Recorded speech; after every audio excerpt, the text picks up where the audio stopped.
O ano é 2082. O vento não uiva aqui como uiva na Terra.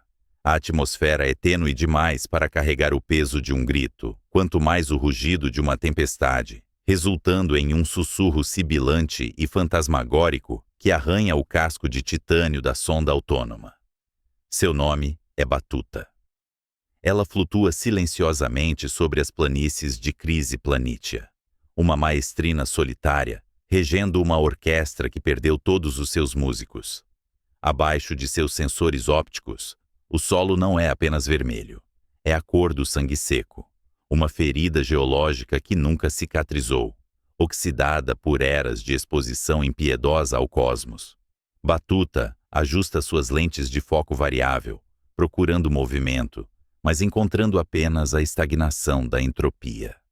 Ali, parcialmente soterradas pelas dunas de ferrugem, jazem as estruturas geométricas do que foi, brevemente, o maior triunfo da audácia humana. A primeira colônia.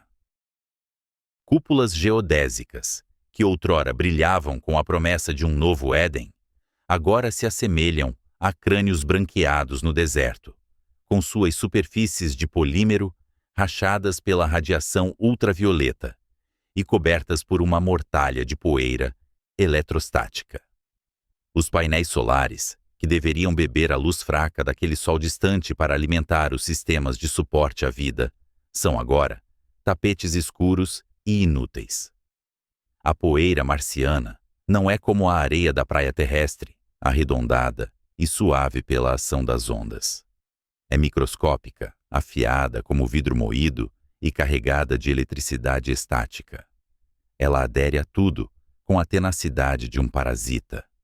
Ela cobriu os olhos da colônia, cegando seus sensores e sufocando seus geradores, transformando a esperança tecnológica em sucata arqueológica em questão de décadas. Este cenário desolador não é ficção, mas uma projeção inevitável se ignorarmos as leis fundamentais que regem a biologia e a física planetária. A Batuta continua seu voo, enviando fluxos de dados através do abismo de 225 milhões de quilômetros até a Terra, um sinal que leva 12 minutos para chegar aos receptores da rede de espaço profundo. 12 minutos de atraso entre o presente da máquina e a percepção dos seus criadores. Nesse intervalo de tempo, a luz viaja, impérios caem e a realidade de Marte se impõe sobre o sonho humano. Para entender por que as luzes se apagaram em Crise Planitia, precisamos despir a mitologia da exploração espacial e olhar para a mecânica crua do universo. Nós, Homo sapiens, somos criaturas de um jardim muito específico. Evoluímos ao longo de milhões de anos para existir dentro de uma faixa estreita de temperatura, pressão e química atmosférica. Somos sacos de água salgada pressurizada, mantidos coesos por uma fina membrana de pele e pela graça da gravidade terrestre. Marte, por outro lado, é um cadáver planetário que odeia a vida complexa.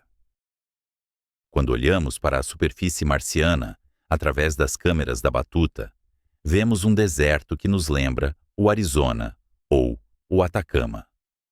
Essa familiaridade visual é a armadilha mais perigosa do planeta vermelho.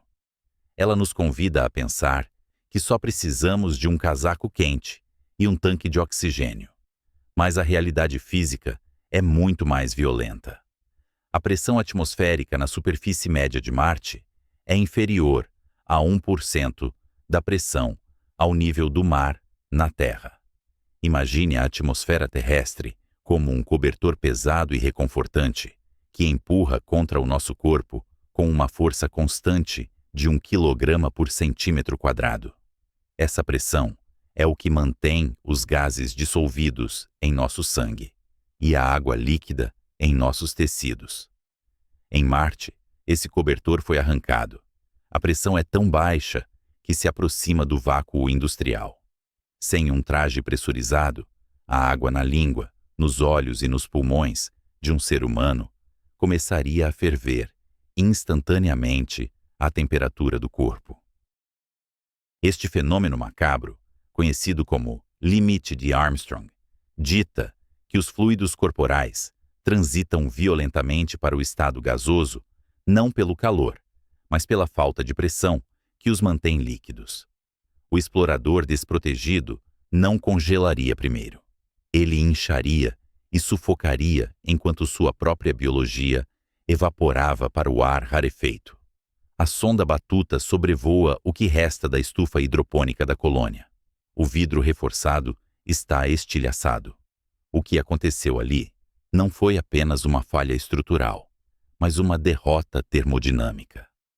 Marte é um mundo onde a temperatura pode despencar para menos 80 graus Celsius assim que o Sol se põe.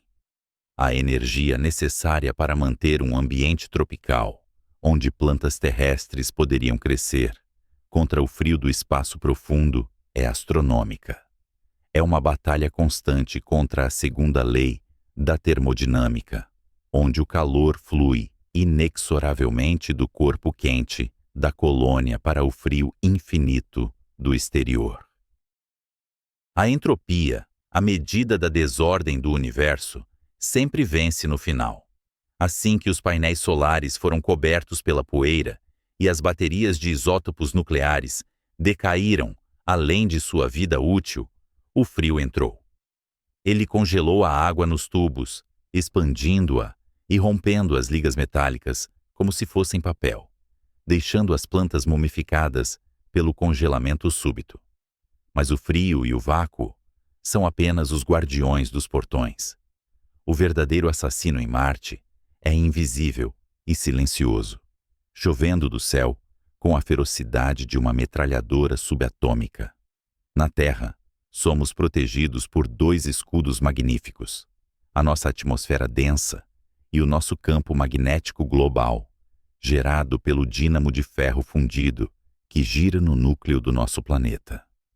Esse campo magnético age como um campo de força defletor, desviando as partículas carregadas do vento solar e os raios cósmicos galácticos. Marte perdeu seu dínamo magnético há 4 bilhões de anos. O núcleo do planeta esfriou e solidificou, desligando o motor que gerava seu escudo. Sem essa proteção, a superfície de Chryse Planitia é bombardeada incessantemente por radiação ionizante. Partículas de alta energia, núcleos atômicos despidos de seus elétrons, viajando perto da velocidade da luz, atravessam a atmosfera tênue como balas através de fumaça. Para a Batuta, feita de silício e metal endurecido, isso resulta em falhas ocasionais na memória ou ruído nos sensores. Para um ser humano, é uma sentença de decomposição celular lenta. Esses raios cósmicos agem como tesouras microscópicas, cortando as fitas de DNA dentro de cada célula do corpo. O corpo humano tem mecanismos de reparo, pequenas equipes de enzimas que costuram o código genético de volta. Mas em Marte, o dano é contínuo e cumulativo. Viver na superfície, mesmo dentro daquelas cúpulas agora arruinadas, seria como viver dentro da câmara de um reator nuclear com vazamento. O cérebro, o órgão mais complexo e sensível, sofreria o impacto direto. Neurônios seriam destruídos, sinapses degradadas. Os colonos não apenas enfrentariam o câncer, eles enfrentariam o declínio cognitivo, a perda de memória e a demência, induzida pelo ambiente. Tudo enquanto tentavam operar máquinas complexas para sobreviver. A Batuta desce um pouco mais, pairando sobre o solo avermelhado, ao lado de uma escotilha de entrada. O solo em si conta outra história de horror químico. A cor vermelha vem do óxido de ferro, ferrugem simples, mas misturada a ela está uma substância muito mais sinistra: percloratos. Sais de perclorato são tóxicos para a tireoide humana. Eles interferem na absorção de iodo essencial para a regulação hormonal. Na Terra, tratamos percloratos como lixo industrial perigoso. Em Marte, eles compõem até 1% do solo. A poeira que cobriu os painéis solares, a poeira que inevitavelmente entraria nas eclusas de ar, nos trajes e nos pulmões dos colonos, é venenosa. Cada respiração de ar reciclado contaminado com essa poeira fina seria uma dose lenta de veneno metabólico. O próprio chão em que pisavam conspirava quimicamente para desligar seus sistemas biológicos. A visão romântica da colonização espacial muitas vezes ignora essa trindade letal. A radiação que desfaz o DNA, a baixa gravidade e pressão que deformam a fisiologia e a toxicidade química do ambiente. Olhamos para Marte e vemos um novo mundo a ser conquistado, uma extensão do destino manifesto que nos levou através dos oceanos da Terra. Mas o Oceano Atlântico, por mais tempestuoso que fosse, ainda era feito de água e ar. Marte é um ambiente alienígena, no sentido mais estrito da palavra. Ele não é apenas indiferente à nossa presença. Sua física fundamental é antitética à nossa biologia. Enquanto a sonda Batuta circula as ruínas silenciosas, ela registra um detalhe final, quase poético em sua tristeza. Perto da entrada principal da colônia, há uma bandeira. Diferente das bandeiras na Lua, que permanecem estáticas no vácuo, esta foi rasgada e desbotada até se tornar um trapo branco irreconhecível. As cores nacionais ou planetárias que ela representava foram apagadas pela radiação ultravioleta, que quebra as ligações químicas dos corantes com a mesma facilidade com que quebra o DNA. Agora, é apenas uma bandeira de rendição, hasteada permanentemente diante da vastidão implacável do cosmos.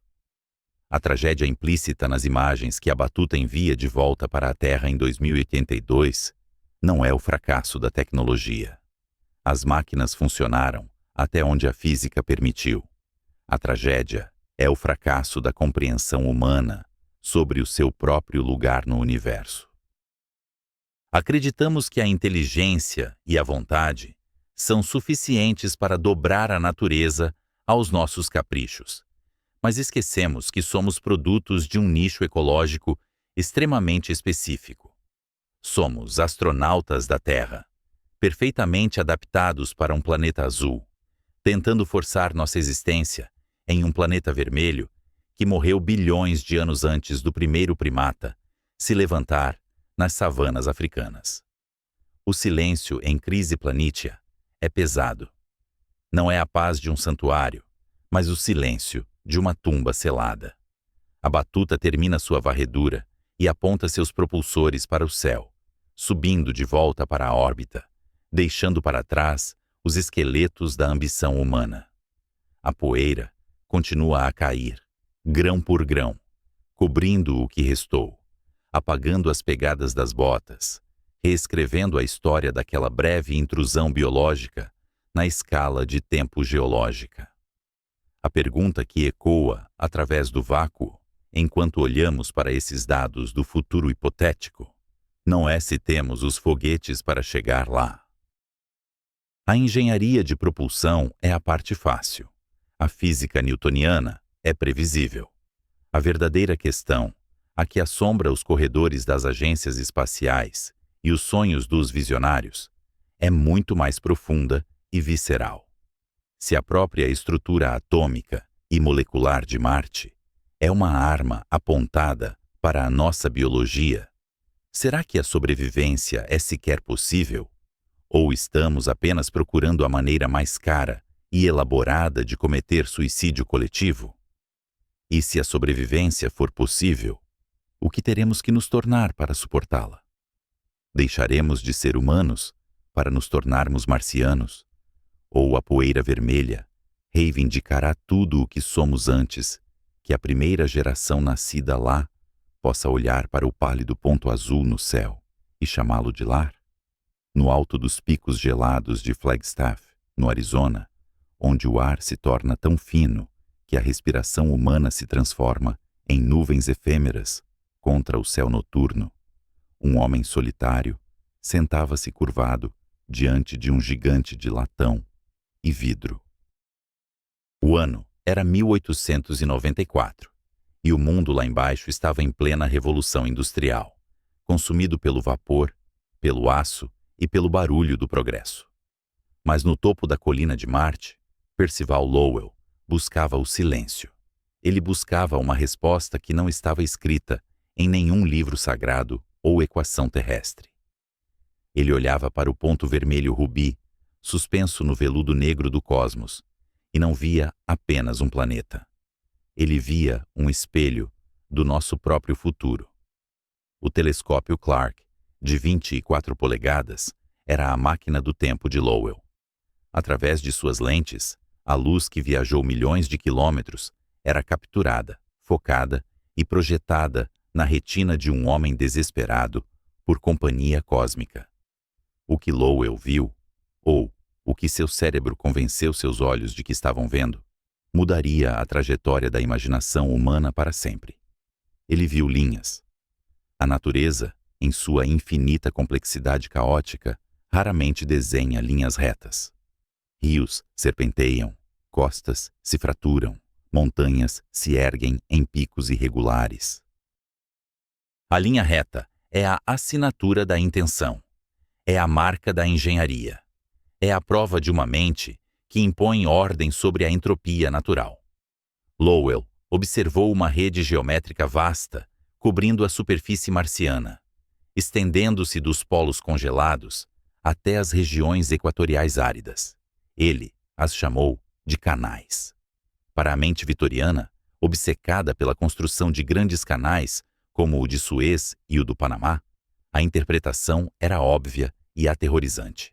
Marte era um mundo moribundo, um planeta antigo, secando, onde uma civilização muito mais velha e sábia que a nossa travava uma batalha final contra a extinção.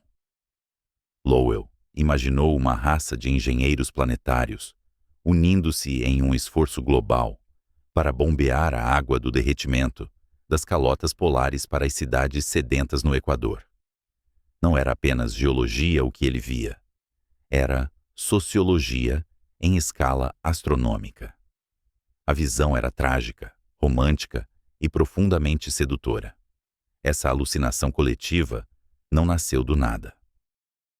Ela foi alimentada pela pareidolia, uma falha intrínseca no software do cérebro humano que nos obriga a encontrar padrões onde existe apenas ruído aleatório.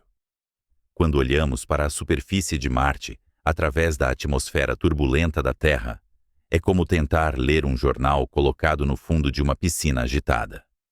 A imagem ondula, distorce e se fragmenta. O olho humano, lutando para resolver detalhes no limite da percepção, conecta pontos escuros, díspares em linhas contínuas. Lowell não estava mentindo. Ele estava sendo traído pela própria biologia que lhe permitia observar. No entanto, a ilusão era poderosa demais para ser contida pelos muros do observatório. Ela escapou para a cultura popular, infectando a literatura e os pesadelos da humanidade. H.G. Wells, inspirado pelas especulações de Lowell, escreveu A Guerra dos Mundos, transformando os engenheiros desesperados de Lowell em conquistadores implacáveis. Se Marte estava morrendo e seus habitantes possuíam tecnologia superior, por que não olhariam para a Terra, azul e vibrante, com inveja e desejo de conquista? A ilusão dos canais criou um vizinho no escuro, alguém que nos observava com intelectos vastos, frios e antipáticos. Durante meio século, a humanidade olhou para o céu com uma mistura de esperança, de contato e pavor de invasão. A atmosfera de mistério persistiu enquanto nossos instrumentos permaneciam presos à gravidade da Terra. A luz continuava a ser nossa única mensageira, distorcida e ambígua. Mas a era da observação passiva estava chegando ao fim. A curiosidade humana exigia o toque físico, a proximidade fria do metal contra a rocha alienígena. O ano de 1965 marcou o assassinato do romantismo vitoriano. A arma do crime não foi um canhão ou uma bomba, mas uma sonda robótica chamada Mariner 4. Lançada em uma trajetória de arco através do vazio interplanetário, a Mariner 4 foi a primeira emissária da Terra a sobreviver à viagem até o planeta vermelho.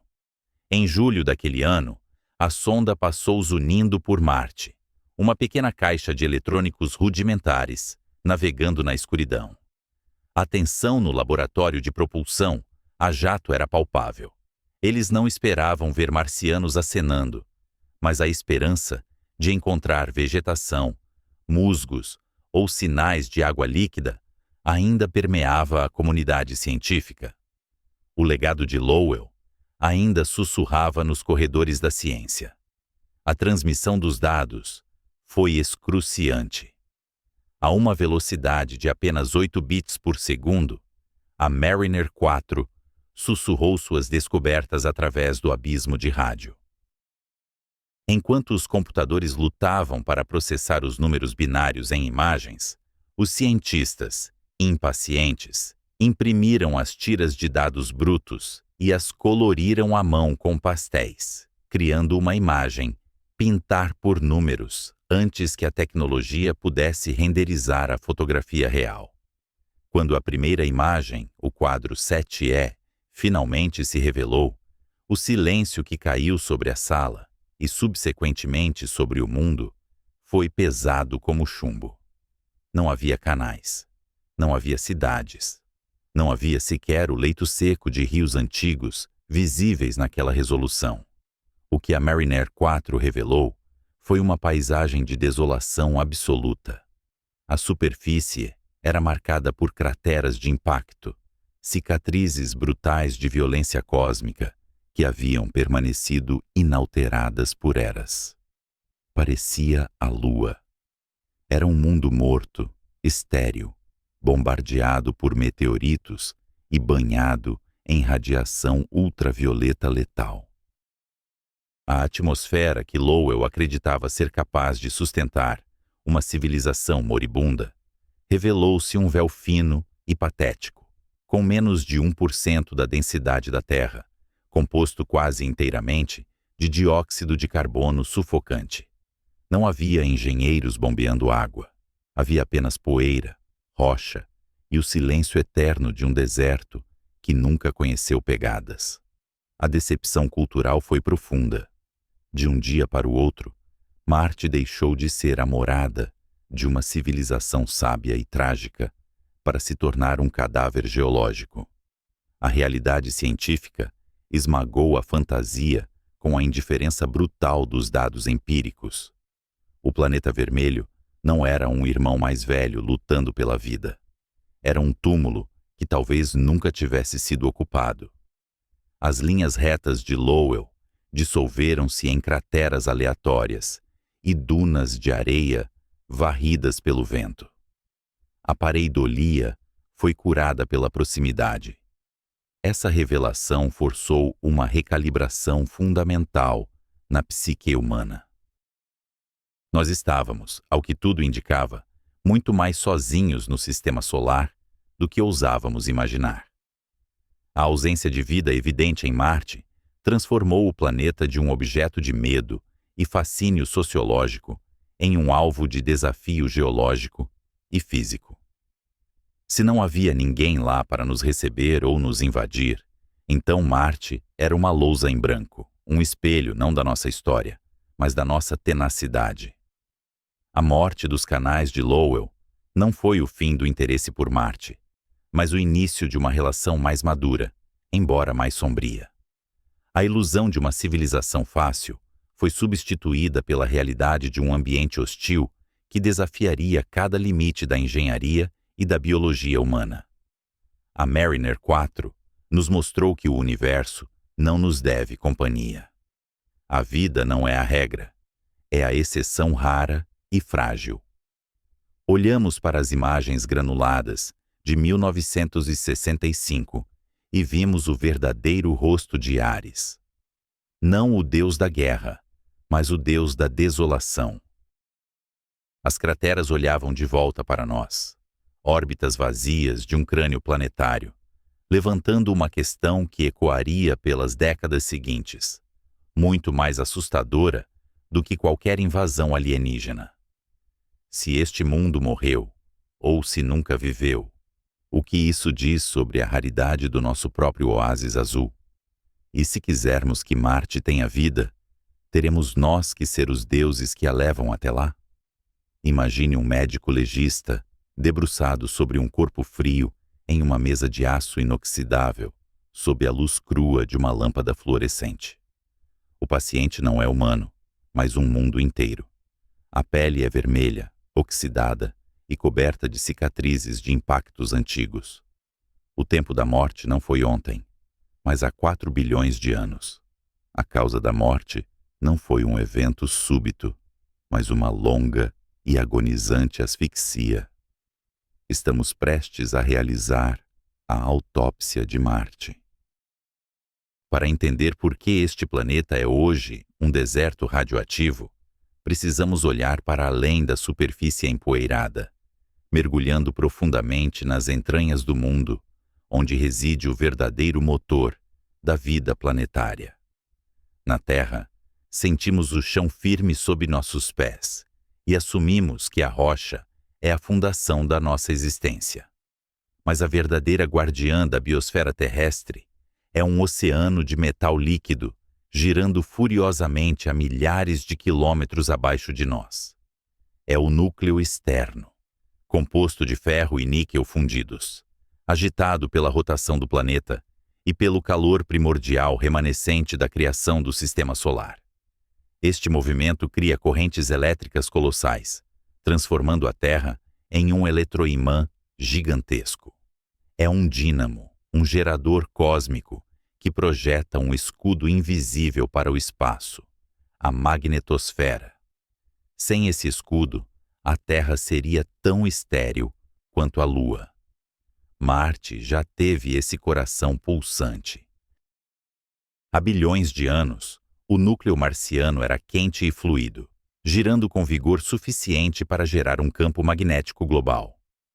Sob essa proteção, uma atmosfera espessa se acumulou. Oceanos de água líquida cobriam o hemisfério norte. Nuvens brancas flutuavam em um céu azul. Havia chuva, rios e talvez, apenas talvez, o início tímido da biologia. Mas Marte nasceu com uma falha fatal. Sendo muito menor que a Terra, com apenas cerca de 10% da massa do nosso planeta, ele tinha menos calor interno armazenado e menos isolamento para mantê-lo. Como uma xícara de café deixada em uma varanda de inverno, Marte esfriou rápido demais. À medida que o calor escapava para o vácuo, o núcleo líquido começou a solidificar. O movimento de convecção, o agitador que mantinha o dínamo funcionando, diminuiu a velocidade até parar completamente. O coração de ferro de Marte sofreu uma parada cardíaca irreversível. Quando o dínamo parou, o escudo magnético desapareceu. As luzes se apagaram e a proteção caiu. Foi então que o Sol, a estrela que dá vida, revelou sua natureza dupla e destrutiva. O Sol não emite apenas luz e calor, mas também um fluxo constante de partículas carregadas, prótons e elétrons, viajando a velocidades supersônicas, conhecido como vento solar. Para um planeta protegido por um campo magnético, o vento solar é um incômodo que cria belas auroras nos polos. Para um planeta exposto, é uma sentença de morte. Sem o escudo magnético para desviar esse bombardeio, o vento solar começou a colidir diretamente com a alta atmosfera marciana. Imagine um jogo de bilhar em escala atômica. As partículas solares, viajando a centenas de quilômetros por segundo, chocavam-se com as moléculas de ar, transferindo energia cinética e lançando-as para o espaço profundo. O processo é chamado de pulverização catódica, mas podemos visualizá-lo como o ato lento e meticuloso de descascar uma cebola. Camada por camada, átomo por átomo, o vento solar arrancou o céu de Marte. Ao longo de eras geológicas, a atmosfera espessa, que poderia ter sustentado a vida, foi erodida até restar apenas o fino véu de dióxido de carbono que vemos hoje. A pressão caiu drasticamente. A água, sem a pressão atmosférica para mantê-la líquida, evaporou para o espaço ou recuou para o subsolo congelado. O planeta sufocou. Enquanto a física impiedosa selava o destino de Marte, a imaginação humana tentava reescrevê-lo. Em 1948, em meio aos destroços de uma Europa pós-guerra e sob a sombra crescente da Guerra Fria, um homem sentou-se para escrever não apenas um livro técnico, mas um manifesto de exploração. Wernher von Braun, o arquiteto dos foguetes V2, que aterrorizaram Londres e futuro pai do programa Apollo, escreveu: O Projeto Marte. Em sua visão, a viagem a Marte seria uma operação militar em escala massiva, uma flotilha de 10 espaçonaves, transportando 70 homens. Von Braun era um gênio da engenharia, mas seus planos dependiam de um Marte que só existia na ficção científica da época. Ele imaginou enormes planadores com asas largas que pousariam suavemente na superfície marciana, deslizando através da atmosfera como águias descendo para o ninho. Seus cálculos eram precisos para a mecânica orbital, mas falhavam catastroficamente na compreensão da realidade atmosférica que a autópsia planetária nos revelou. Von Braun assumiu que a densidade do ar em Marte seria cerca de 1/10 da terrestre. Na realidade, é menos de 1%. Um planador projetado para a atmosfera densa que Von Braun imaginou cairia como uma pedra no ar rarefeito de Marte. Não haveria planeio gracioso, apenas um impacto violento e silencioso na poeira vermelha. A atmosfera marciana é tão tênue que, do ponto de vista aerodinâmico, é quase indistinguível do vácuo para a maioria das aeronaves convencionais. Mas o perigo para os humanos, que Von Braun sonhava enviar, vai muito além de um pouso forçado. Aqui entramos no território onde a física colide com a fragilidade da biologia humana de maneira grotesca. A pressão atmosférica na superfície de Marte é em média de 600 pascais. Para colocar isso em perspectiva, a pressão ao nível do mar na Terra é de mais de 100.000 pascais. Estamos falando de um ambiente que é, para todos os efeitos práticos, um vácuo. Existe um ponto crítico na fisiologia humana conhecido como o limite de Armstrong. Ele ocorre a uma altitude onde a pressão atmosférica é tão baixa que o ponto de ebulição da água se iguala à temperatura normal do corpo humano, 37 graus Celsius. Na Terra, esse limite fica a cerca de 19 quilômetros de altitude. A superfície inteira de Marte está muito além desse limite. Sem um traje pressurizado, o conceito de líquido dentro do corpo humano deixa de fazer sentido. Não é que o sangue ferveria devido ao calor, como água em uma chaleira no fogão. É uma ebulição fria, uma transição de fase violenta, causada puramente pela falta de pressão. Os gases dissolvidos no sangue, nitrogênio e oxigênio, sairiam da solução instantaneamente, formando bolhas massivas nas veias e artérias. Imagine uma garrafa de refrigerante agitada e aberta subitamente. O líquido espuma e transborda. Agora imagine que esse processo ocorre dentro do seu sistema circulatório. A saliva na sua língua ferveria. A umidade nos seus olhos evaporaria instantaneamente, congelando a superfície da córnea devido ao resfriamento evaporativo. Os pulmões tentando puxar ar, encontrariam apenas o vazio e colapsariam ou se encheriam de vapor d'água extraído dos seus próprios tecidos. A pele, nossa própria armadura biológica, poderia conter a pressão interna por alguns momentos, inchando grotescamente, enquanto o corpo tentava se expandir para o vácuo. A morte não seria instantânea, o que talvez seja a parte mais aterrorizante. A consciência poderia permanecer por 10 ou 15 segundos, tempo suficiente para sentir o frio do espaço e a agonia interna da própria química do corpo se desfazendo. Von Braun olhava para Marte através de telescópios e via um novo mundo para conquistar, um destino para o destino manifesto da humanidade. Ele não via o cadáver frio de um planeta que perdeu seu escudo magnético e teve seu ar roubado pelo Sol. Ele não via um ambiente onde a simples exposição à atmosfera faria o sangue de um astronauta se comportar como champanhe estourado. A tragédia de Marte é uma história de perda. A perda de calor, a perda de magnetismo, a perda de atmosfera e, finalmente, a perda de potencial.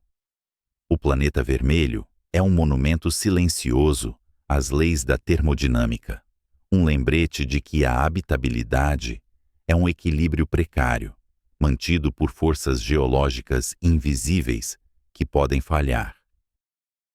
Enquanto contemplamos os planos modernos de colonização, com suas cúpulas de vidro e cidades subterrâneas, devemos lembrar que não estamos indo para um novo Éden.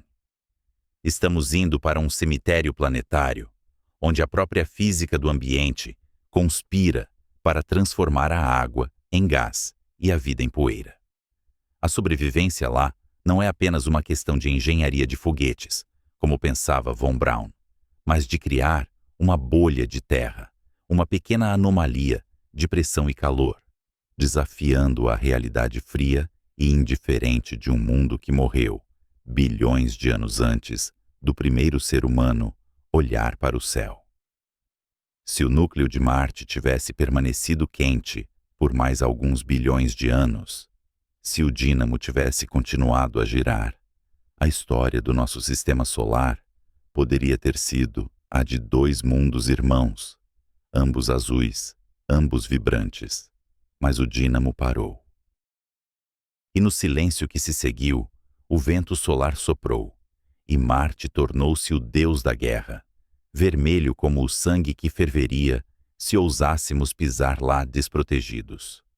Contudo, mesmo diante dessa hostilidade absoluta, a curiosidade humana persiste. Olhamos para este deserto gelado e não vemos apenas o que ele é, mas o que ele poderia ser. Ou talvez, o que ele esconde. Pois se a vida surgiu durante aquela breve janela dourada, antes do colapso do campo magnético, para onde ela foi? Será que ela morreu com o planeta? Ou recuou para o único lugar onde a radiação e o vácuo não poderiam alcançá-la? Imagine um deserto que se estende para além do horizonte, banhado por uma luz ocre e fria. À primeira vista, parece o Atacama ou os vales secos da Antártida, lugares onde a vida, embora tenaz, se agarra à existência com a ponta dos dedos.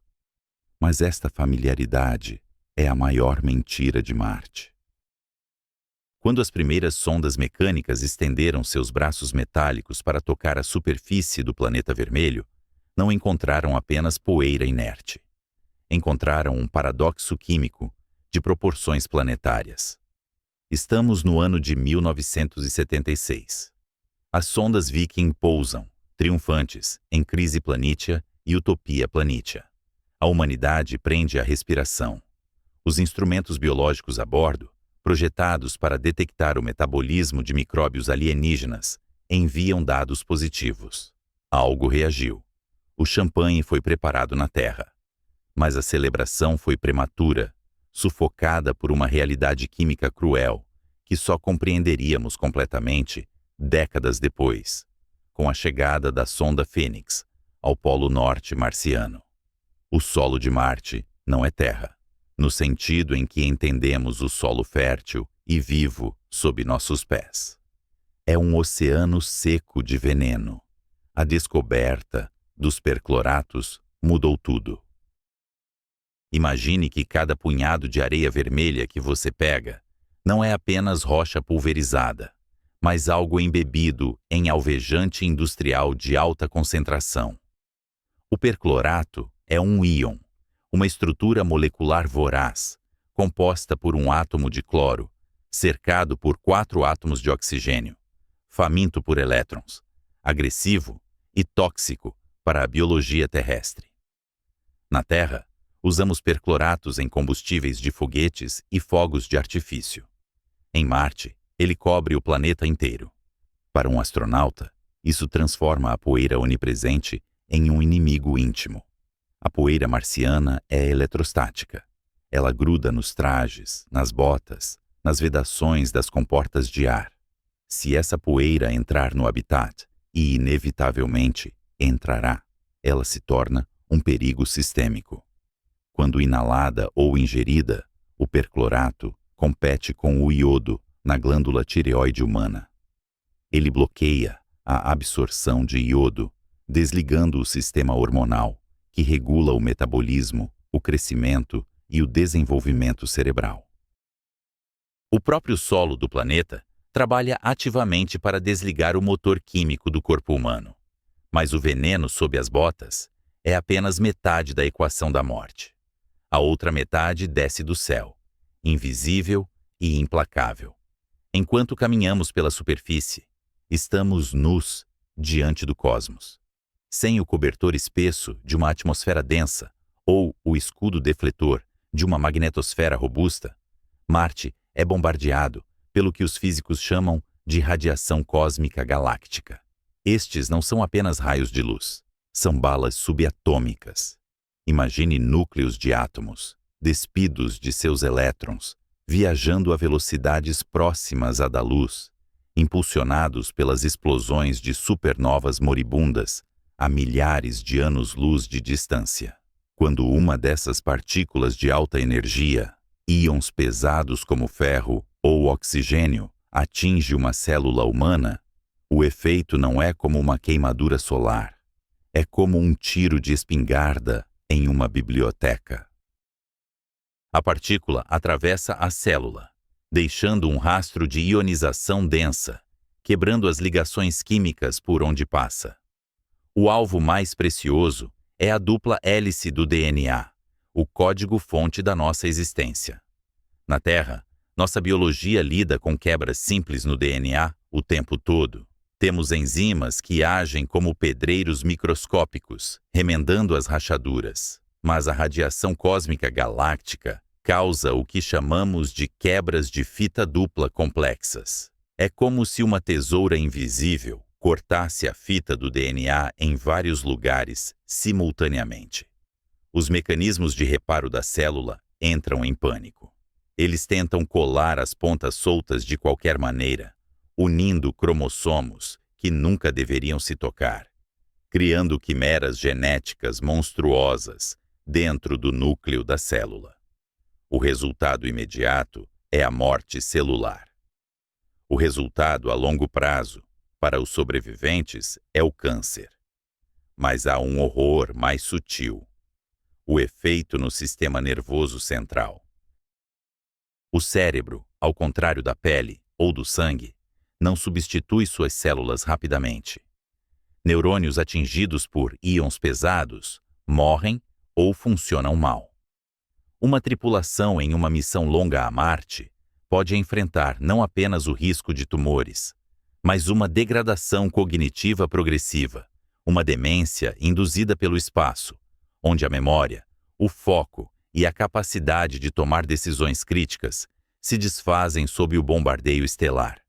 E, no entanto, mesmo se pudéssemos construir escudos de chumbo ou polímeros ricos em hidrogênio para barrar a radiação, e mesmo se pudéssemos descontaminar cada grão de perclorato, restaria o inimigo que trazemos dentro de nós.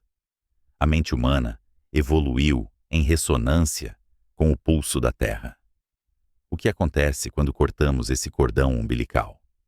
Para entender isso, não precisamos olhar para o espaço, mas para o deserto do Arizona, no início da década de 1990. O experimento Biosphere 2 foi a tentativa mais audaciosa da história de replicar o mundo. Uma catedral de vidro e aço, hermeticamente selada, contendo uma floresta tropical, um oceano, um deserto e terras agrícolas. 8 pessoas foram trancadas lá dentro por 2 anos, isoladas de todo contato físico com o exterior. Era para ser um ensaio geral para a colonização de Marte. Tornou-se um estudo sobre a fragilidade psicológica humana. Dentro daquela bolha, o equilíbrio químico falhou. O solo rico em matéria orgânica começou a consumir oxigênio a uma taxa alarmante, e o concreto da estrutura absorvia o CO2 que as plantas precisavam. O ar tornou-se rarefeito, simulando a altitude de uma montanha elevada. Os bionautas sufocavam lentamente, mas o colapso social foi ainda mais rápido que o ambiental. A mente humana, confinada em um espaço limitado, sem rota de fuga, começa a devorar a si mesma. Ocorreu o fenômeno do isolamento confinado. O grupo se fraturou em facções tribais. A paranoia se instalou. Pequenos aborrecimentos tornaram-se ofensas capitais. A comida tornou-se uma obsessão. A fome constante transformou cientistas racionais em caçadores-coletores territoriais dentro de uma estufa de vidro. Eles estavam na Terra, a apenas alguns milímetros de vidro da salvação, e ainda assim, a pressão psicológica quase destruiu a missão. Em Marte, não haverá vidro fino. Haverá paredes grossas, sem janelas para o exterior, ou habitats enterrados no subsolo para proteção contra a radiação. O isolamento será absoluto. A Terra será apenas um ponto azul pálido, uma estrela entre outras estrelas, desprovida de características, desprovida de conforto. A latência da comunicação, aquele atraso de até 20 minutos entre uma pergunta e uma resposta, cortará a sensação de presença. Cada conversa com o controle da missão será um lembrete da distância intransponível. E há o tempo. O próprio tempo se rebelará contra nós. O dia marciano, o Sol, dura 24 horas e 39 minutos. Parece uma diferença trivial, apenas 39 minutos a mais que um dia terrestre. Mas para o ritmo circadiano humano, essa diferença é uma tortura lenta. Nosso relógio biológico interno, o núcleo supraquiasmático no hipotálamo, é sincronizado pela luz do Sol terrestre. É um ciclo ancestral gravado em nossos genes. Em Marte, sem a luz intensa e as pistas ambientais da Terra, o corpo entra em um estado de jet lag permanente. O ciclo de sono e vigília começa a derivar. O sono torna-se fragmentado. A vigília torna-se enevoada. Experimentos com astronautas e voluntários em isolamento mostram que, sem a disciplina rigorosa da luz artificial controlada, os humanos começam a viver dias de 25, 26 horas, desincronizando-se completamente da realidade operacional da missão. A fadiga crônica se instala, e com ela, o erro humano. E em um ambiente onde uma válvula mal fechada ou um cálculo errado significa a morte, o cansaço é tão letal quanto o vácuo. Enfrentamos aqui o verdadeiro abismo da exploração espacial. Não é apenas um desafio de engenharia de foguetes ou de produção de combustível. É o desafio de manter a chama da humanidade acesa em um lugar que parece desenhado para apagá-la. O cosmos não é hostil. Ele é indiferente. Mas essa indiferença se manifesta como uma agressão constante à biologia mole e úmida que evoluiu sob a proteção azul da Terra. O perclorato envenena o sangue. A radiação corta o código da vida. O isolamento fratura a mente. O tempo distorcido quebra o sono. Somos criaturas de um jardim específico, tentando criar raízes em um deserto de ferrugem e radiação.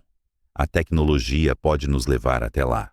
Podemos construir naves que cruzam o vazio e habitats que filtram o ar.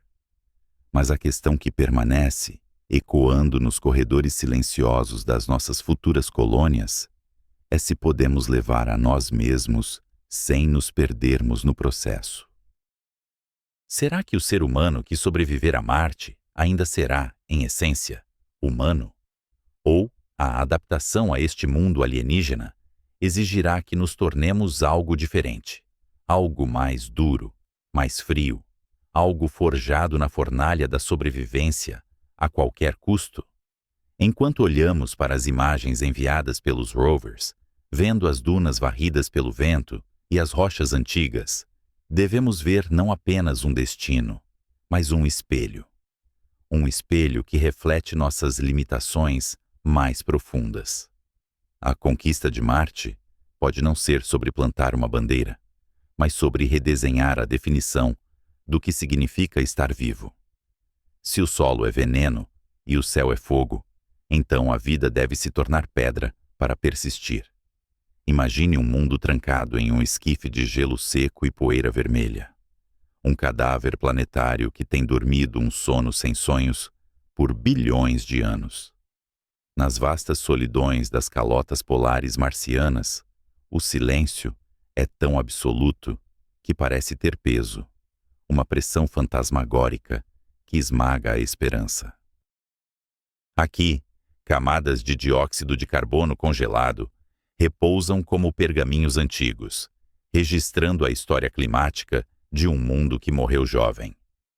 Para a humanidade, olhar para essas vastidões brancas não é apenas contemplar uma paisagem alienígena, mas encarar o maior desafio de engenharia já concebido pela mente consciente. Não se trata mais apenas de sobreviver em latas pressurizadas ou cultivar líquens em estufas frágeis. O ato quinto de nossa odisseia exige algo mais. Exige a audácia de deuses. Exige a engenharia da ressurreição. A terraformação, esse conceito que flutua entre a ficção científica e a astrofísica teórica, é, em sua essência mais crua, uma guerra declarada contra a termodinâmica. Marte estabeleceu seu equilíbrio energético muito tempo atrás. É um poço de entropia estável, frio e seco. Para alterar esse estado, para forçar o planeta a voltar a um regime úmido e quente, precisamos injetar uma quantidade de energia que desafia a compreensão humana convencional. Não estamos falando de construir represas ou arranha-céus, mas de manipular o termostato de um corpo celeste inteiro. A primeira barreira é a atmosfera, ou a falta dela. A pressão na superfície marciana é tão tênue que a água líquida, o sangue vital de toda a biologia que conhecemos, ferve instantaneamente e se perde no vácuo faminto. Para consertar isso, precisamos de gás, muito gás. E a ironia cósmica é que o gás de que precisamos está lá, dormindo sob nossos pés, aprisionado naquelas calotas polares brancas e brilhantes. O dióxido de carbono, o vilão do aquecimento global na Terra, é o herói desesperado em Marte. Se pudéssemos liberar esse CO2, sublimando-o do estado sólido diretamente para o gasoso, poderíamos iniciar um efeito estufa descontrolado, espessando a atmosfera e aquecendo o planeta. Mas como acordar um gigante congelado?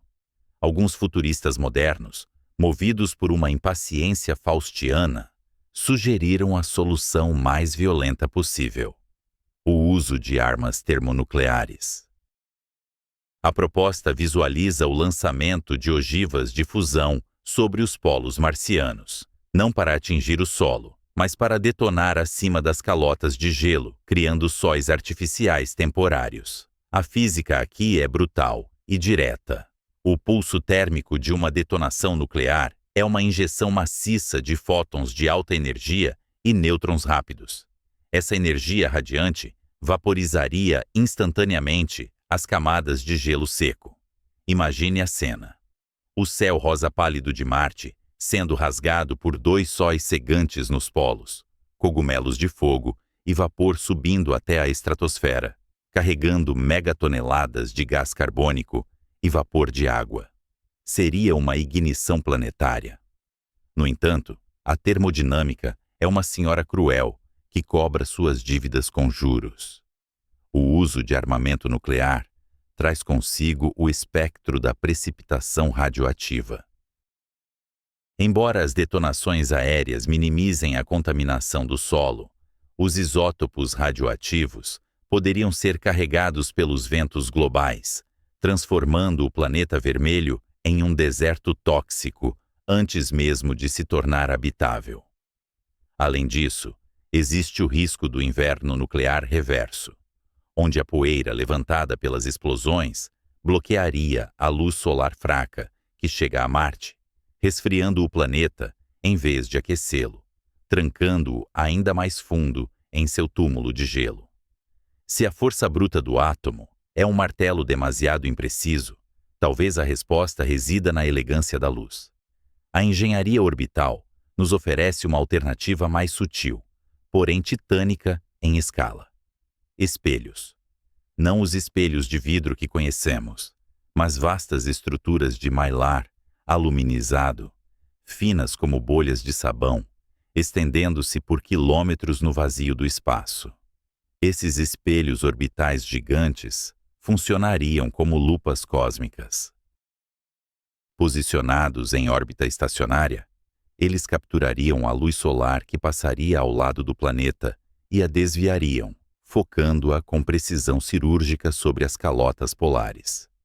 É a lenda de Arquimedes queimando os navios romanos em Siracusa, mas elevada à escala planetária. A física aqui envolve o gerenciamento do albedo, a medida de quão reflexiva é uma superfície. O gelo reflete a luz, mantendo o frio.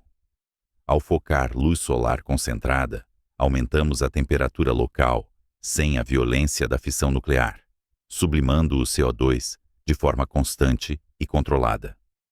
Seria uma visão de beleza aterrorizante para um observador na superfície, uma nova estrela brilhando no zênite, um olho de luz que nunca pisca, derretendo as geleiras milenares.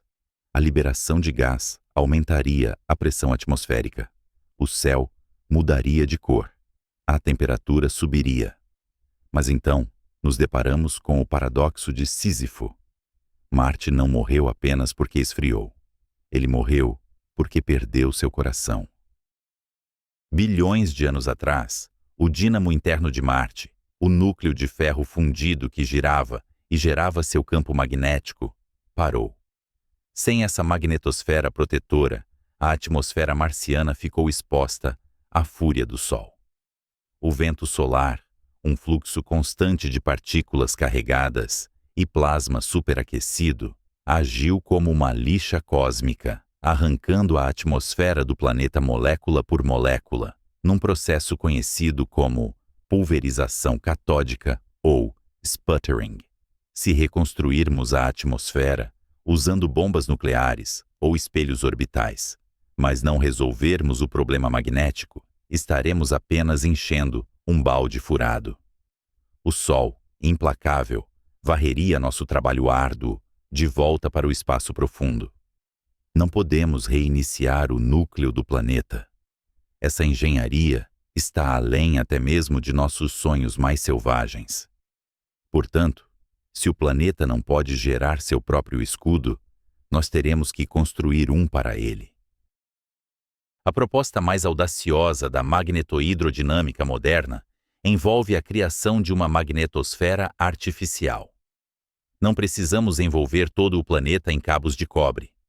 A física vetorial nos oferece um ponto de vantagem estratégico, o ponto de Lagrange L1. Este é um local no espaço, situado entre o Sol e Marte, onde a gravidade da estrela e a do planeta se cancelam perfeitamente, criando um poço de estabilidade gravitacional. Se posicionarmos um gerador de campo magnético colossal, neste ponto, um dipolo magnético de potência incalculável, ele agiria como um quebra-mar no oceano de plasma solar. A estrutura física seria modesta em comparação com o efeito que produziria. Um solenoide supercondutor, alimentado talvez por reatores de fusão, geraria um campo magnético que se estenderia e se abriria como a cauda de um cometa, criando uma bolha de proteção na qual Marte orbitaria em segurança. As partículas carregadas do vento solar, obedecendo à força de Lorentz, seriam desviadas ao redor dessa barreira invisível, deixando a atmosfera marciana intacta na sombra magnética. Imagine a complexidade dessa sinfonia tecnológica. Espelhos gigantes aquecendo os polos, fábricas automatizadas na superfície, bombeando supergases de efeito estufa como perfluorocarbonos para preencher as lacunas térmicas, e um satélite solitário a 1 milhão de quilômetros de distância, segurando a fúria de uma estrela com um escudo de força invisível. Com a pressão aumentando e a proteção magnética instalada, a água líquida poderia finalmente retornar à superfície. Rios antigos, secos há eras, poderiam fluir novamente, esculpindo a poeira vermelha em barro fértil. Mas a engenharia da ressurreição não é apenas sobre física e geologia. É sobre o tempo. A escala temporal de tal projeto não se mede em mandatos políticos ou vidas humanas, mas em séculos, talvez milênios. E aqui reside o perigo filosófico mais profundo. Ao assumirmos o controle do clima de um planeta inteiro, tornamo-nos os arquitetos de sua evolução. Estamos impondo uma vontade biológica terrestre a um mundo que tem sua própria história geológica, sua própria dignidade silenciosa. Se houver vida microbiana nativa, escondida nas profundezas do aquífero marciano, a terraformação seria um ato de genocídio interplanetário, uma invasão ecológica de proporções bíblicas. A energia necessária para transformar Marte é equivalente a detonar milhares de ogivas nucleares por segundo durante décadas, seja através de espelhos capturando a potência solar ou reatores de fusão. Estamos falando da escala de Kardashev, movendo-nos de uma civilização que utiliza os recursos de seu planeta para uma que manipula a arquitetura do seu sistema solar. Cada passo nessa direção é um passo para longe do que fomos e em direção a algo irreconhecível. Ao olharmos para os espelhos orbitais que desenhamos nos quadros negros, vemos não apenas o reflexo do Sol, mas o reflexo de nossa própria ambição desmedida. A termodinâmica nos diz que a desordem sempre aumenta, que o universo tende ao caos. A terraformação é a tentativa suprema da vida inteligente de impor ordem ao caos, de reverter a morte térmica em escala local. Mas enquanto os engenheiros calculam o momento angular necessário para manter o escudo em L1 e os biólogos desenham bactérias extremófilas sintéticas para comer a rocha e cuspir oxigênio, uma pergunta paira no ar, rarefeito, mais pesada que a gravidade. Se tivermos o poder de transformar um deserto morto em um jardim, teremos também a sabedoria para mantê-lo? Ou estaremos apenas exportando nossas falhas, nossos conflitos e nossa própria entropia interna para um novo mundo, transformando Marte não em uma segunda Terra, mas em um segundo monumento à nossa incapacidade de viver em equilíbrio? O escudo magnético pode proteger o planeta do Sol, mas que escudo protegerá Marte de nós? Em 1835, um jovem naturalista caminhava pelas rochas vulcânicas e áridas das Ilhas Galápagos. Charles Darwin observou que, no isolamento daquele arquipélago, a vida não permanecia estática. Tentilhões que outrora pertenciam a uma única linhagem haviam se fragmentado. Seus bicos moldados, não por um design grandioso, mas pelas sementes específicas que precisavam quebrar para sobreviver.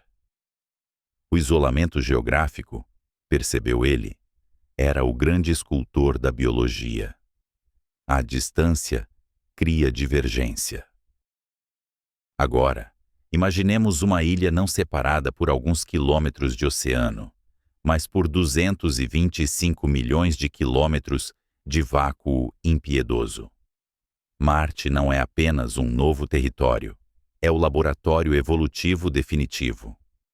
Quando os primeiros colonos fecham as escotilhas de suas naves, eles não estão apenas deixando a Terra para trás. Estão iniciando um processo biológico irreversível que, ao longo dos séculos, transformará a própria definição do que significa ser humano.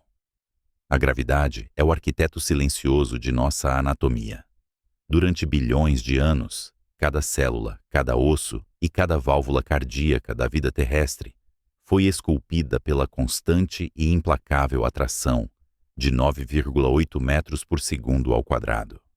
Somos criaturas de alta gravidade, construídas para resistir ao peso da nossa própria existência. Nossos ossos são colunas densas projetadas para suportar a carga compressiva da atmosfera e da massa muscular. Nosso coração é uma bomba hidráulica robusta, lutando incessantemente para enviar sangue oxigenado para o cérebro contra a força que tenta puxá-lo para os pés. Mas em Marte, o aperto da gravidade relaxa. Com apenas 38% da atração terrestre, o planeta vermelho sussurra para a fisiologia humana que ela pode descansar. E é nesse descanso que a metamorfose começa. Não é uma mudança que ocorre da noite para o dia, mas sim uma adaptação insidiosa e geracional. Para os primeiros colonos, a gravidade reduzida é um alívio temporário, que logo se torna uma maldição fisiológica. Sem o estresse mecânico constante necessário para sinalizar aos osteoblastos que devem depositar cálcio, o esqueleto humano começa a se dissolver. É a lei de Wolff levada ao extremo cósmico. O corpo, em sua busca impiedosa por eficiência energética, percebe os ossos densos da Terra como um desperdício de recursos. O cálcio é lixiviado para a corrente sanguínea e a estrutura óssea torna-se porosa, assemelhando-se menos ao mármore sólido e mais a uma delicada renda de coral. Contudo, o que para um terráqueo seria diagnosticado como osteoporose patológica, para o nativo de Marte, é apenas a otimização lógica.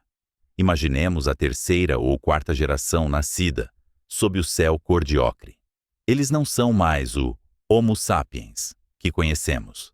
Eles são o Homo martialis.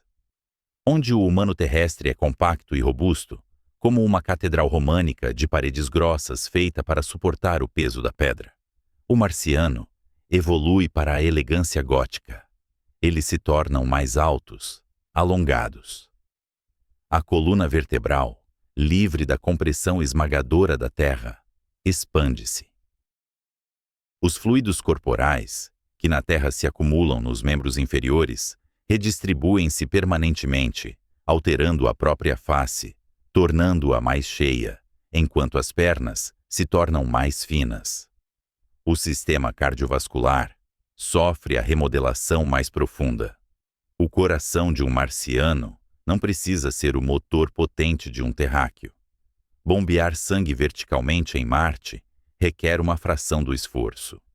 Com o tempo, o músculo cardíaco atrofia, não por doença, mas por falta de necessidade.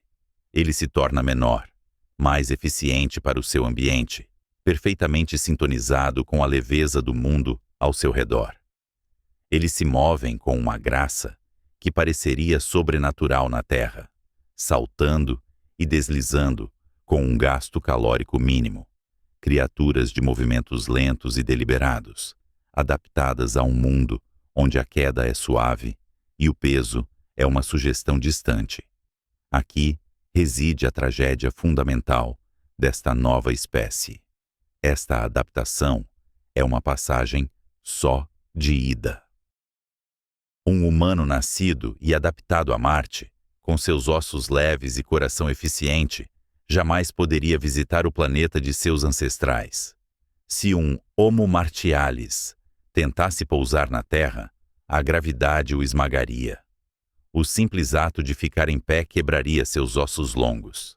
Seu coração, fraco demais para lutar contra a gravidade terrestre, falharia em bombear sangue para o cérebro, resultando em colapso imediato. A Terra, o berço da humanidade, torna-se para eles um mundo proibido, um inferno de alta gravidade, um planeta esmagador, onde a própria atmosfera parece feita de chumbo. A separação biológica torna-se absoluta. Eles não são mais exilados por escolha, mas prisioneiros de sua própria fisiologia. Para sobreviverem a longo prazo, estes novos humanos precisam de um lar que os proteja não apenas do vácuo, mas da radiação cósmica que varre a superfície desprotegida de Marte. As primeiras cúpulas de vidro e plástico, tão populares na ficção científica do século XX, revelam-se armadilhas mortais, transparentes aos raios ultravioleta e às tempestades solares. A solução, ironicamente, não está em olhar para as estrelas, mas em retornar à caverna. A geologia marciana oferece o refúgio perfeito, construído pelo fogo há milhões de anos. Enormes vulcões escudo, como o Arsia Mons e o Pavonis Mons, são cicatrizes de um passado geológico violento. Quando a lava fluía por estas encostas, a superfície esfriava e endurecia, formando uma crosta de rocha, enquanto o rio de magma continuava a correr por baixo. Quando a erupção cessava e o tubo se esvaziava, restavam vastos túneis subterrâneos, catedrais de basalto protegidas sob dezenas de metros de rocha sólida. Estes tubos de lava são de uma escala que desafia a compreensão terrestre. Alguns são largos o suficiente para abrigar cidades inteiras, com tetos altos o bastante para que nuvens se formem em seu interior. É nestas profundezas que a civilização do Homo martialis floresce. Eles selam as clarabóias naturais, pressurizam os vastos corredores vulcânicos e criam um ecossistema hermético. A arquitetura destas cidades subterrâneas inverte a lógica dos arranha-céus. Em vez de torres que desafiam o céu, eles constroem estruturas suspensas, estalactites habitáveis, que pendem do teto do tubo de lava, aproveitando a baixa gravidade para criar formas arquitetônicas impossíveis na Terra. Pontes de cristal conectam bairros suspensos sobre jardins hidropônicos que reciclam cada molécula de umidade. A luz do sol é capturada na superfície e canalizada por fibras ópticas gigantescas, ou espelhos complexos, banhando a cidade subterrânea em uma luz difusa e segura, livre da radiação ionizante. A cultura que emerge nestas cidades de pedra e luz é fundamentalmente distinta da terrestre. Na Terra, vivemos na superfície, expostos ao infinito, tratando o ar e a água como direitos inalienáveis e infinitos. Para o marciano, o universo exterior é a morte imediata. A segurança é o interior. A agorafobia torna-se não um transtorno, mas um instinto de sobrevivência saudável. O conceito de céu aberto é aterrorizante. Para eles, a beleza está no confinamento, na segurança das paredes de basalto que os protegem do silêncio frio lá fora. A água torna-se a moeda divina, a base de toda a ética social. Em um sistema fechado, desperdiçar água é um crime contra a comunidade, um pecado capital. O corpo de um marciano morto não é enterrado nem cremado, pois isso removeria recursos preciosos do ciclo. Ele é devolvido aos processadores biológicos, sua água recuperada para nutrir a próxima geração. Esta não é uma atitude bárbara, mas um ato sagrado de continuidade. Eles entendem a termodinâmica da vida de uma maneira visceral que nenhum terráqueo jamais poderia. Cada respiração, cada gole de água é um empréstimo temporário do sistema de suporte de vida coletivo. Com o passar dos milênios, a Terra torna-se um mito, uma lenda distante de um mundo azul, onde a água cai do céu e as pessoas andam sob a radiação nua de uma estrela amarela sem morrer. Os habitantes dos tubos de lava desenvolvem dialetos próprios, moldados pela acústica das cavernas e pela necessidade técnica de sua existência. A arte reflete sua realidade. Esculturas de materiais ultraleves que flutuam nas correntes de ar da ventilação. Músicas compostas para frequências que ressoam melhor na densidade do ar artificial. O isolamento cria especiação não apenas biológica, mas intelectual. O Homo Martialis olha para os mapas da Terra e vê um mundo de excessos perigosos, uma gravidade tirânica e um caos climático. Eles se veem como a versão refinada da humanidade, destilada pela dureza do espaço, purificada pela escassez. A fragilidade de seus ossos é compensada pela robustez de sua engenharia. Eles não precisam da força bruta para sobreviver. Eles precisam de intelecto, cooperação e precisão. E assim, enquanto a Terra continua sua rotação tumultuada, cheia de ruído e fúria, Marte dorme em silêncio aparente. Mas abaixo da poeira vermelha, dentro das veias vulcânicas do planeta morto, uma nova ramificação da árvore da vida pulsa com uma luz artificial. Eles não conquistaram Marte moldando o planeta à sua imagem. Marte os conquistou, moldando-os à sua. A humanidade agora tem dois rostos, separados por um abismo de vácuo e gravidade que nenhuma nave pode verdadeiramente transpor. Um rosto olha para o Sol, com olhos protegidos por camadas de atmosfera azul. O outro vive na sombra da rocha, sonhando com um universo onde a leveza é a lei suprema. Mas, se a biologia os separou, o que acontece quando a tecnologia tenta forçar uma reunião? Ou pior, quando os recursos de um mundo começam a cobiçar os do outro? O sistema solar é vasto, mas a natureza da inteligência é expandir-se até encontrar um limite.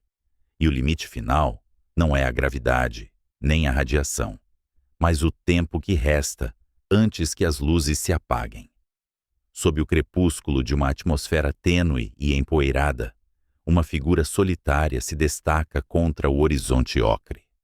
O traje pressurizado é a única barreira entre um corpo frágil de carbono e água e o vácuo quase absoluto que domina a superfície.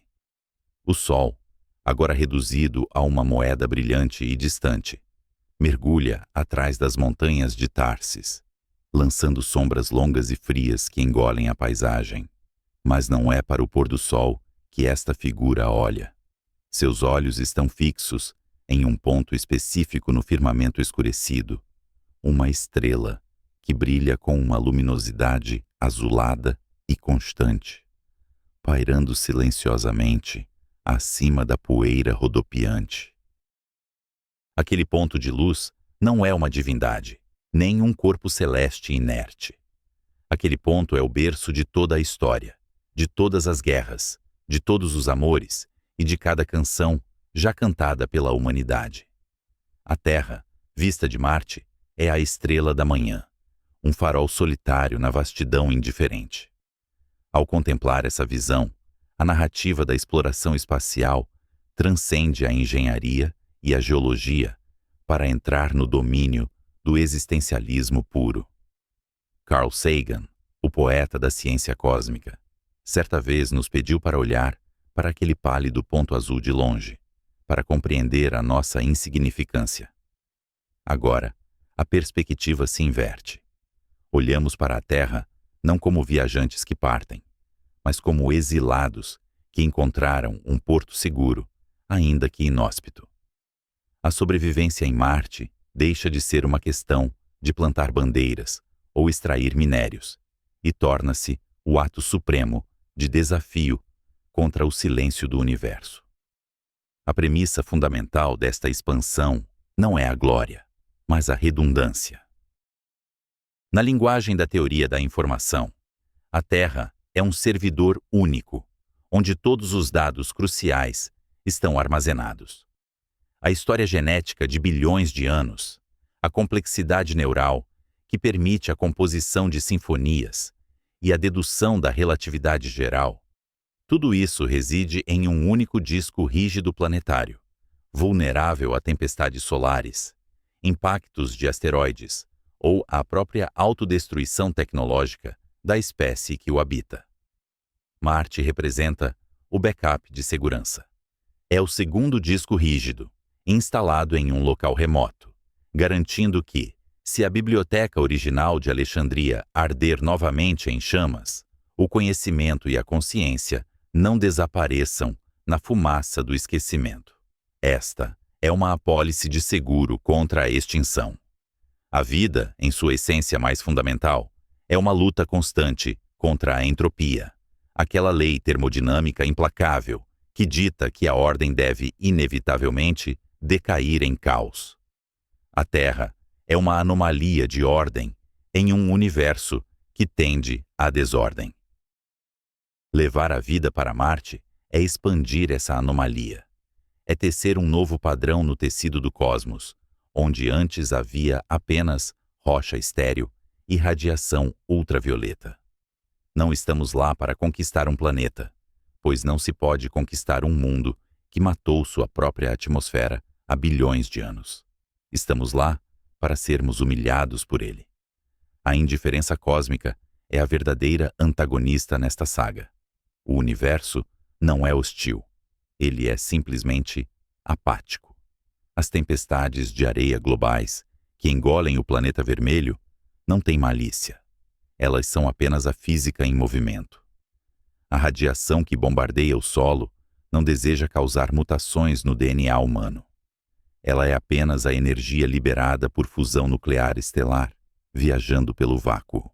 Sobreviver em Marte exige que a humanidade abandone a arrogância que a serviu tão bem na Terra, onde nos coroamos mestres da natureza. Em Marte, somos hóspedes indesejados em uma casa que não foi construída para nós. A sobrevivência exige uma adaptação não apenas tecnológica, mas psicológica e espiritual. Imagine as gerações futuras, nascidas sob a gravidade reduzida.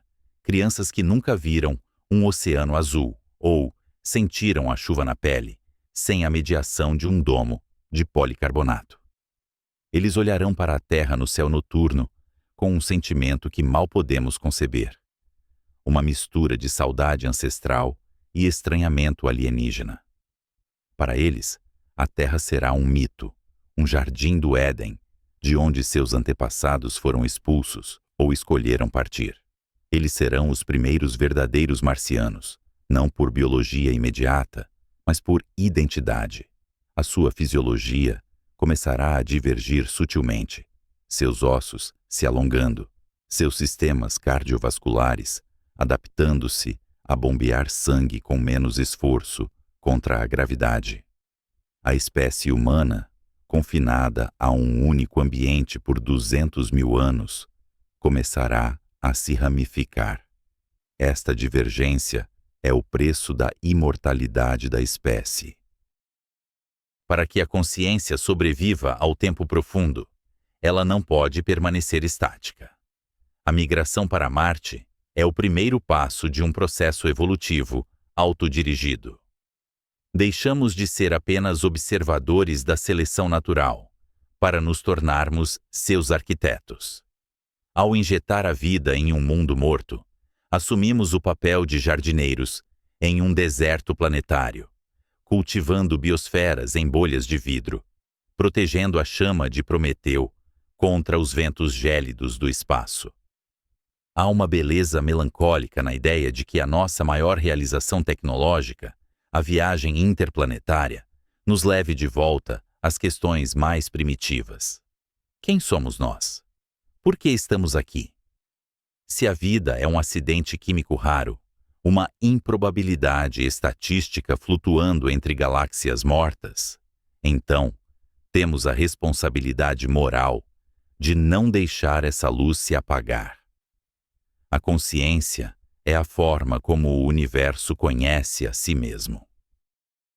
Sem olhos para ver as estrelas e mentes para maravilhar-se com sua magnitude, o cosmos é apenas um mecanismo cego e mudo, operando no escuro por toda a eternidade. Nós somos os olhos do universo, e se esses olhos se fecharam na Terra, devem estar abertos em outro lugar. Marte, com suas cicatrizes geológicas e seu silêncio sepulcral, oferece o palco para este próximo ato. Não é um paraíso à espera. É um purgatório que deve ser trabalhado com suor, intelecto e sacrifício. A terraformação é muitas vezes discutida como um problema de engenharia, de liberar dióxido de carbono e aquecer os polos, mas em um nível mais profundo, é um ato de fé. É a crença de que a vida vale a pena, de que a inteligência merece perdurar, além do prazo de validade de sua estrela-mãe. Ao olharmos para o futuro, para os séculos e milênios que se estendem diante de nós, a visão daquele ponto pálido vermelho se torna um símbolo de maturidade. A humanidade, em sua infância, acreditava ser o centro de tudo. Na adolescência, descobriu que estava à deriva em uma periferia galáctica. Agora, ao pisar em outro mundo, entramos na idade adulta. Aceitamos que a segurança não é garantida, que o universo não nos deve nada e que a sobrevivência é uma escolha diária, renovada a cada respiração de ar reciclado. Talvez, daqui a 1000 anos, um historiador marciano escreva sobre os primeiros pioneiros que cruzaram o abismo interplanetário.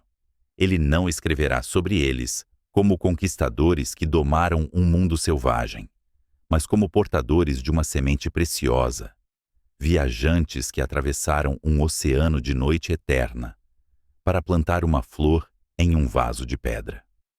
E ao olhar para o céu, para aquela estrela azul brilhante que é a Terra, ele entenderá que a distância não diminuiu a conexão, mas a santificou.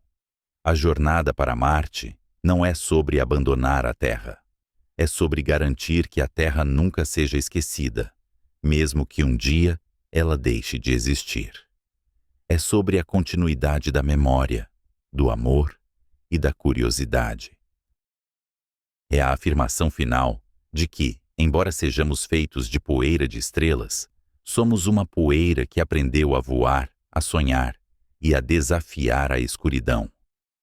Enquanto a noite cai sobre a planície de Utopia Planitia e as constelações familiares giram em um céu estranho, resta a pergunta que ecoará pelos desfiladeiros vazios, muito depois de nossas pegadas terem sido apagadas pelo vento.